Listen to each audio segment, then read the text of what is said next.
We were sitting there eating, and they said, "Oh, wait a second," and it was Judah that thought it up, the oldest brother. Judah said, "Look, there is a group of Ishmaelites, which are modern-day Arabs, okay? Ishmael. And so they said, let's sell him into slavery to those folks." And so the caravan came by, they sold Joseph into slavery, and that's how we left it. So here we are. Joseph is on his way to Egypt, and he gets into Egypt, and he is sold into slavery. Well, fortunately, the Lord is with Joseph and shows him steadfast love so that he prospers. You hear that throughout the biblical text of this story. The Lord was with Joseph and showed him steadfast love and gave him prosperity. So he was sold into slavery to Captain Potiphar. Captain Potiphar, a very powerful man within Egypt, and he went into slavery, and he was in one of the household slaves there in the place. Well, he was a very good-looking man, as any of you that have seen the show, he was a good-looking guy. And he was very attractive, and I guess Potiphar's wife was attracted to him. So she made moves on Joseph, and Joseph said, No. I'm serving as I should be serving, and I'm doing what I need to be doing. Let's not do this. And she insisted, no, be with me. And he refused her the final time. And so she went to her husband and said, he tried to push himself on me. He did. So what happened? Captain Potiphar, believing his wife, sent him off to prison. But the Lord was with Joseph and showed Joseph steadfast love, and he prospered. So in the jail, he became the favorite of the jailers, okay? He was a guy that the jailers could trust. He did what he was told within the jail, and so he was able to be there in the jail and do okay. You are Joseph at this time. What are you thinking about now? I'm opening it up for conversation for those of you that don't know. I did this last week. What's going on for you, Joseph, in the jail? What's God got going for me? What's that? What has God got going for me? Everything that has been lemons has turned out to be lemonade in my life. What has God got going on for me now? Anything else? What's that? Let me know. Let me out. I don't want to be here anymore. So what happened was that he was still dreaming. Remember the dreams that he had? He paid attention to his dreams. And he shared his dreams with his brothers, and it got him into trouble. And he was then in slavery because of his dreams. And he was there in prison when two more people began having dreams. And they were the Pharaoh's cupbearer and the Pharaoh's baker. And they were racking their brains saying, why did they have these dreams? And Joseph said, the dreams are not yours, the dreams are the Lord's. Tell them to me, and I will see if I can discern what they are saying. So, the first was the cupbearer. And the cupbearer said, I had this dream in which there was three bunches of grapes, and they were smashed into a cup, and I raised it up, and I gave it to the Pharaoh. And so Joseph said, your dream by God is telling you that your head will be lifted up by the Pharaoh, and that you will be able to serve this cup of wine again. You will be the cupbearer of the Pharaoh again, which is a pretty good position to be the cupbearer of the Pharaoh. So the baker got brave and said, okay, I've got a dream too. Okay, what's your dream, baker? And the baker said, I had this dream in which sitting on my head was this large loaf of bread. And the crows came and they pecked at it and then flew away. And Joseph said, the Pharaoh will lift your head in 3 days, and you will lose your head. So what happens 3 days later? The Pharaoh throws a party. I don't know why it's always at a party, but it's at a party. And the cupbearer is made the cupbearer again. He is brought out of prison. And unfortunately for the baker, Joseph's dream discernment was correct, and the baker was hung. So the cupbearer was asked by Joseph, okay, tell the Pharaoh that I do this thing where I, am able to discern these dreams. And of course, what does the cupbearer do? He forgets about it. He doesn't tell the Pharaoh. He doesn't tell anyone. So for 2 more years, Joseph is in prison.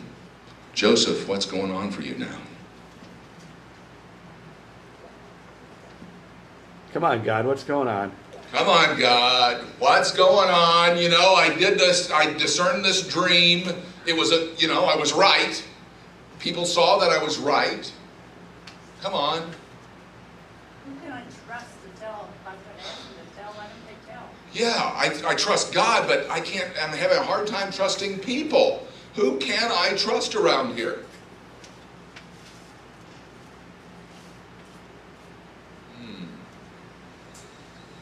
So, what happens is, this is a great story, by the way, Genesis 37 through 45. You got to read it.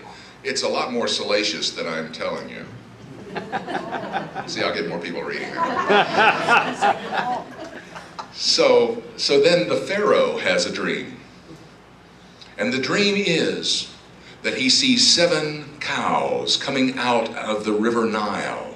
And they're beautiful, sleek, fat cows, and they're grazing on green grass, and they are doing quite well. And then it turns into a nightmare. And 7 cows walk through the desert, and they are emaciated, and they are ugly, and they are horrible.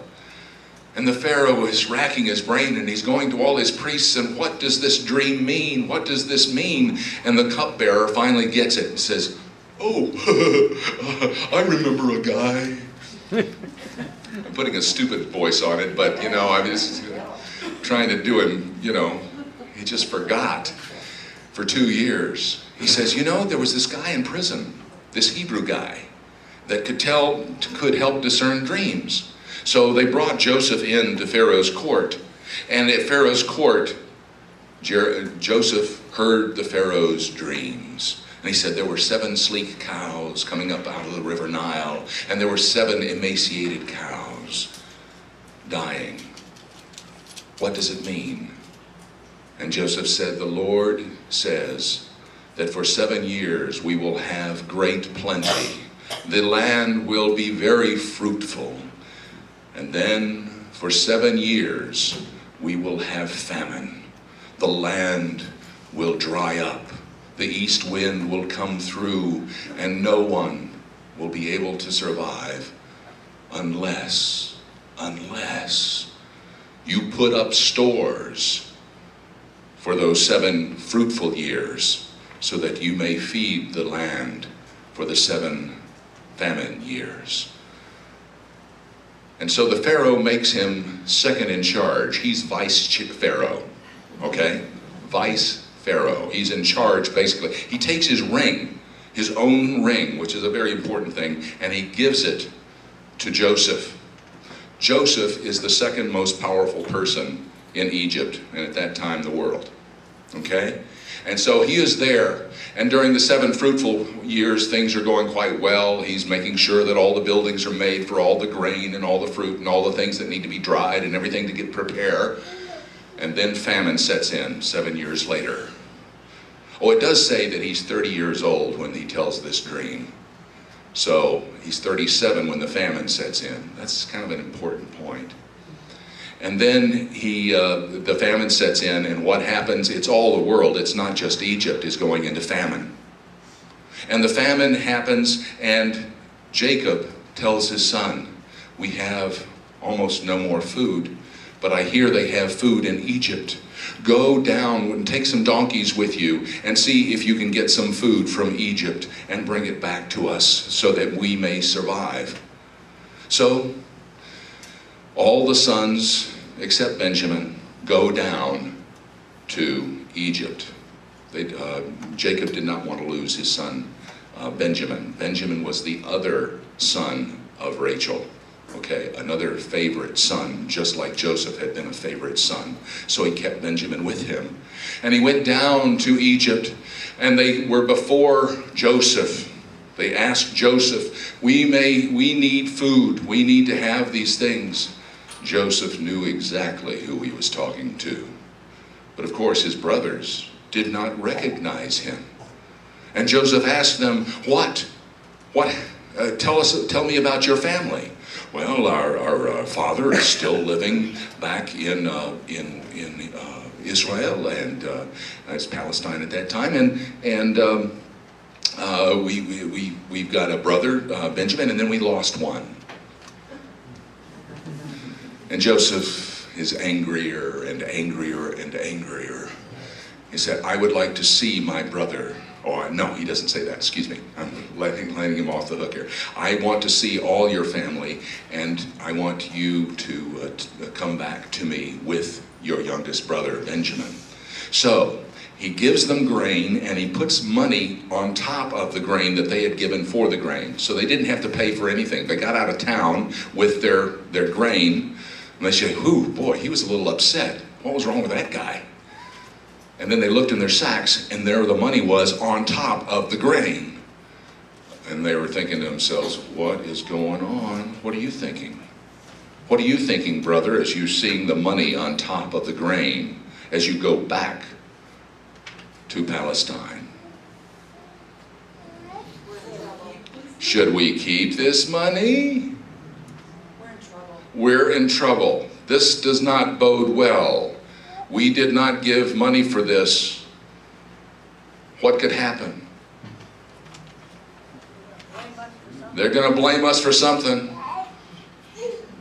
So they keep going, and they go home, and they tell their father all that they have heard and all that they have seen. And they said, the next time we come, we will not get to see Joseph, or they will not get to see the vice Pharaoh unless we bring your youngest son, Benjamin.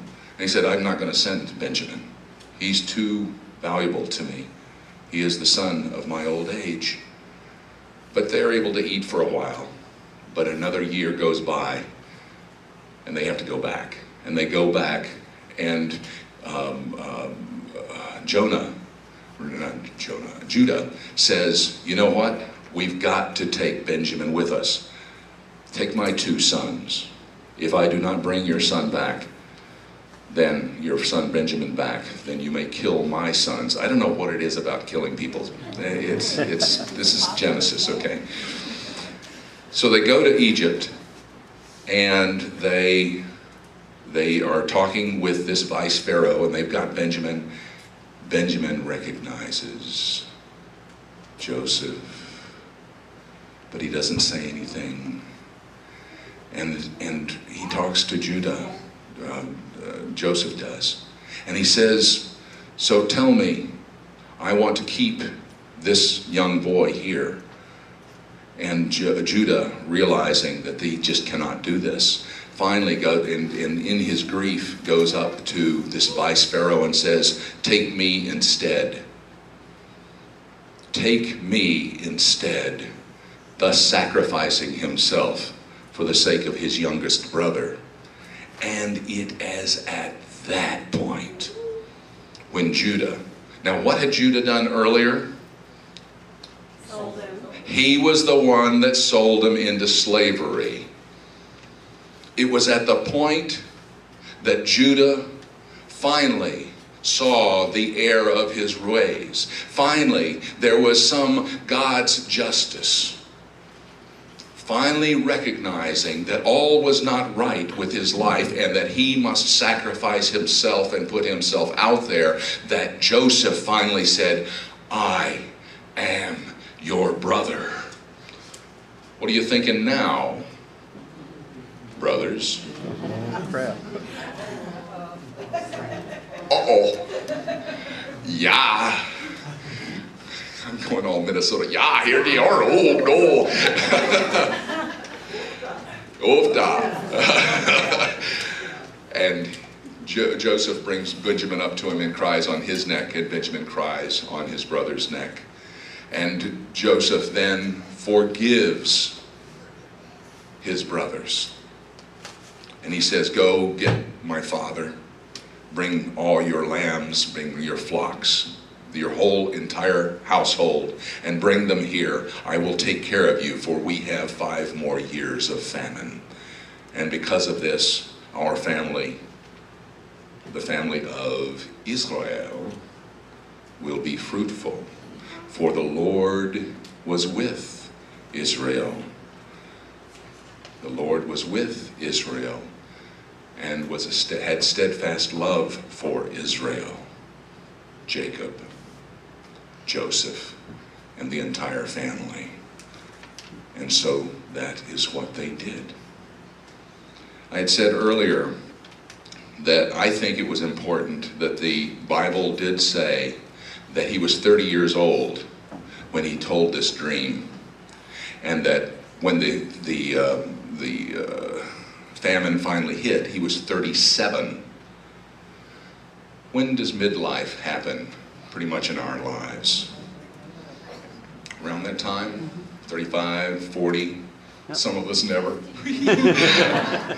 We're just always teenagers. But usually in our late 30s, mid-30s, somewhere in there. It depends on what happens in your life. It can happen earlier. What can happen earlier that may make you grow up faster? Tragedy. Great pain. Great suffering. Then we grow up. We start getting our priorities straight. I believe this story is telling us how to live. This story tells us that the Lord was with Joseph. What does that mean exactly? We can say that, yes, God was helping Joseph along all the time. But what if it means that Joseph was always with God? For the Lord was always with Joseph. And it was because Joseph was living constantly with God. It was through his dreams that he was communing with God. He lived his life according to God. Israel was living according to God. And it was through that that he grew up. And it was finally, the story almost ends with Judah, the oldest brother, who had sold him into slavery. And he recognized that if he did not sacrifice himself, that the youngest brother was not going to go home, and he knew that it was going to kill his father. He got his priorities straight. Justice. And then there was peace in the land. No justice, no peace. No reconciliation, no peace. No forgiveness, no peace. Think about the things in your life. Think about the people in your life.